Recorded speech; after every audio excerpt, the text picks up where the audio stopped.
Junta-se agora em estúdio António Saraiva, presidente da CIP, para analisar o momento político em Portugal. Boa tarde, António Saraiva. Boa tarde. Depois da entrevista exclusiva à SIC e SIC Notícias de António Costa, como é que os patrões veem algumas das medidas anunciadas pelo secretário-geral do PS, que quer ver, por exemplo, no próximo ano, já o aumento faseado do salário mínimo para os 600 euros. De resto, esta era uma promessa eleitoral dos partidos mais à esquerda do PS e, portanto, num momento de negociações e de entendimento político, ter-se-á chegado a um entendimento para este aumento para os 600 euros no final da legislatura.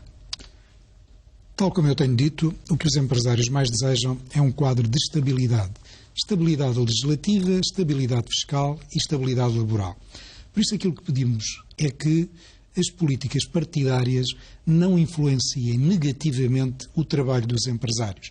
E nesta perspectiva, qualquer governo, seja ele qual for, terá que respeitar estas premissas. Fico surpreendido com o facto de, nestas propostas que António Costa ontem aqui referiu na entrevista que vos concedeu, que num único golpe se rasguem dois acordos. O acordo que celebramos com o governo anterior para crescimento, competitividade e emprego, e que desejamos que continue em alguns aspectos e que seja melhorado noutros num acordo de concertação social que desejamos promover com o novo governo, e o acordo de salário mínimo que está em vigor até final deste ano e onde está definido uma comissão que se é composta por parte sindical, parte patronal e governo, que fará a avaliação da evolução de 3 indicadores: aumento da produtividade, crescimento económico, inflação. E com base nestes indicadores vai propor aos parceiros sociais que valor é que o salário mínimo em 2016 deve ter. Claro que dizer 600 euros em 2016, como eu já disse entre as oportunidades, era irrealista, e isto finalmente foi entendido por estes 3 partidos, PS, Bloco e PC. Dizer que é ao longo da legislatura, depois fiquei um pouco confuso quando António Costa refere que é ao longo da legislatura, mas fala em 10% de crescimento. Enfim, ao longo da legislatura, dividindo por 4, seria 23,75 euros por ano, e 23,75 euros é 5% de aumento anual. Enfim, é uma questão que teremos que ver. Agora, uma coisa é certa: qualquer destas matérias deve ser tratada em concertação social, porque qualquer governo deve ter em atenção a estabilidade política no quadro do Parlamento e a estabilidade social em sede de concertação social. Não podemos encher a boca, permita-se uma expressão, de importância da concertação social, a importância dos parceiros sociais, e depois se faz tábua rasa dos acordos de concertação social e se faz tábua rasa da opinião dos parceiros sociais em matérias tão importantes quanto é a política salarial e os referenciais que a devem definir, e como serão outros indicadores de crescimento económico e que promovam o investimento. Os parceiros sociais, se são importantes, devem ser ouvidos, e é em concertação social que deveremos ter a estabilidade social que, a par da estabilidade política, deve suportar qualquer governo, qualquer política económica que tenha que levar o país a um modelo de desenvolvimento diferente. Não se pode adulterar a concertação social, não se pode utilizar, segundo conveniências pontuais, essa mesma concertação social. António Costa ter-se-á precipitado nestas declarações ao indicar algumas medidas que gostaria de pôr em prática já a partir do próximo ano. O salário mínimo é uma daquelas que, obviamente, quem determina o salário mínimo, temos consciência que é o Governo, mas previamente houve os parceiros sociais. Mas são da mesma maneira, negociados em sede de concertação da mesma social. maneira que a carga fiscal deve ser tratada também a concertação social, porque não está em causa reconhecer, como sempre reconhecemos, que o salário mínimo é baixo.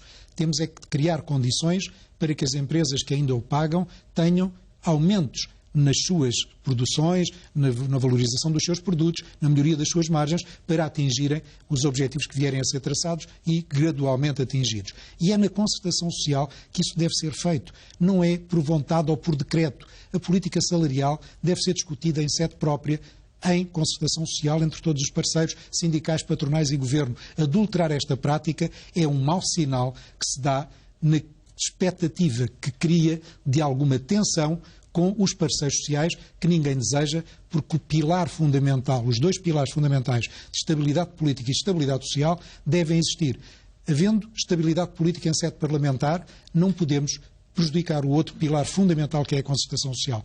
Tem que se ter o respeito dos parceiros sociais para que o conjunto de medidas que promovam o investimento e ponham Portugal com crescimento económico, os parceiros sociais são parte integrante dessa discussão. E como é que a indústria, como é que os empresários veem estas medidas que foram anunciadas, algumas das quais não dizem respeito propriamente ao mundo da indústria ou ao setor privado, mas a CIP é membro é um dos parceiros sociais presentes na concertação social. Portanto, aquilo que lhe pergunto é possível, é execuível falar neste aumento faseado do salário mínimo para 600 euros até ao final da legislatura, juntá-lo com esta descida do IVA na restauração,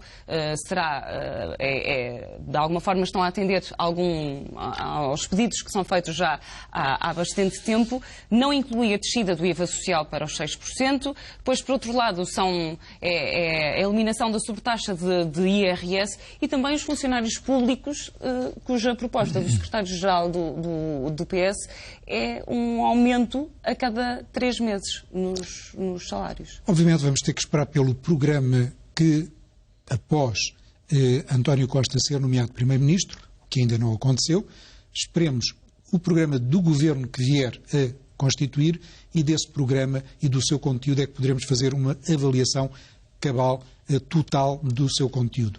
Estar a especular nesta ou naquela questão não é o timing correto, esperemos o programa na sua totalidade, mas de qualquer maneira resistar por aquilo que vamos conhecendo, que se viu muita preocupação do lado de determinados, do alívio de determinada carga fiscal, sem, por outro lado, perspectivar receita ou redução de despesa. Uma compensação. E conciliar uma compensação, porque sem folga orçamental, sem redução de despesa, não poderemos estimular a economia. E dar estímulos à economia em determinadas variáveis, sem a dar a outras, quero dizer com isto, que baixar IRS ou redefinir escalões, sem cuidar do IRC, cuidar das famílias como devem ser cuidadas, mas não cuidar paralelamente da economia e das empresas, é um erro. Mostrar uma atitude de despesa sem cuidar da receita de compensação é uma equação difícil, porque a sustentabilidade das contas públicas, ser conciliada com crescimento económico, é uma das variáveis mais difíceis de qualquer governo. E nós não podemos cair de novo em desajustamento, em desequilíbrios das nossas contas. E por isso, a sustentabilidade das contas públicas é uma prioridade que qualquer governo deve ter e, através de políticas corretas da redução da despesa, gerar folgas orçamentais para, então, com elas, estimular a economia. Mas estimular a economia no seu todo, nas empresas, nas famílias, e não apenas eleitoralmente ou para agradar a determinadas ideologias ou a determinados partidos para determinados acordos serem obtidos, se dar prioridade numa matéria esquecendo as outras. Quem cria emprego, quem cria riqueza são as empresas e as empresas até poderiam aumentar a sua massa salarial se vissem reduzido custos de contexto, porque dizer que se aumenta o salário mínimo sem reduzir custos de contexto nas empresas é estar a obrigar as empresas, como até agora tem acontecido, a sucessivos aumentos dos seus encargos com impostos verdes, com sacos plásticos, com taxas de vária natureza, com uma burocracia que tem custos enormes para as atividades empresariais, com a morosidade da justiça e os custos que isso acarreta. Reduzam esses custos de contexto e, através dessas melhorias que as empresas poderiam obter, e eram muitos, poderíamos ter uma política salarial mais definida e socialmente mais justa, eventualmente. E isso tem que ser harmonizado. Não podemos olhar para um lado, esquecendo o outro. Nessa lógica de harmonia e de equilíbrio, com estas medidas, e que são só algumas desvendadas por António Costa, e atendendo a que ele frisou, deixou bem claro que as metas orçamentais são para cumprir, aquilo que eu pergunto é: que medidas é que os empresários temem que venham a ser implementadas para que as metas do déficit sejam então cumpridas, como diz o secretário-geral do PS? Não tememos, porque nós não podemos temer aquilo que desconhecemos. Vamos, como lhe disse, esperar o programa do Governo e, nessa altura, criticá-lo-emos de acordo com o seu conteúdo. Estar a especular que é desta ou daquela forma, dir-lhe aquilo que já lhe disse. Temos que saber conciliar a sustentabilidade das contas públicas com o crescimento económico. Se isto for obtido, estou expectante para ver como, porque é uma equação difícil, vamos ver como é que é obtida, porque é fácil prometer, é muito mais difícil cumprir. E, lamentavelmente, todos nós, empresários, famílias, cidadãos em geral, estamos cansados de ver em campanhas eleitorais e antes de ser governo, é fácil prometer, difícil é concretizar, difícil é fazer. Se souberem fazer, se nos demonstrarem a execuibilidade das medidas e a sustentabilidade das mesmas, seremos, enquanto parceiro social, os primeiros a apoiar essas medidas.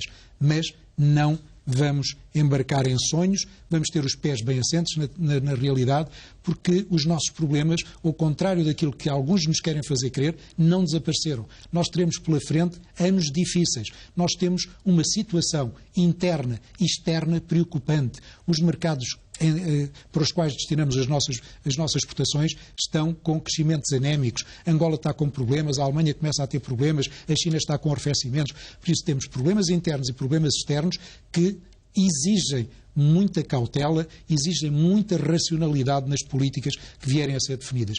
Os nossos políticos têm que estar à altura destes desafios, como nós, empresários, temos estado e temos mostrado, através da nossa resiliência, essa atitude. Obrigada, António Saraiva, Foi um gosto, presença muito neste obrigado. Jornal do Meio-Dia.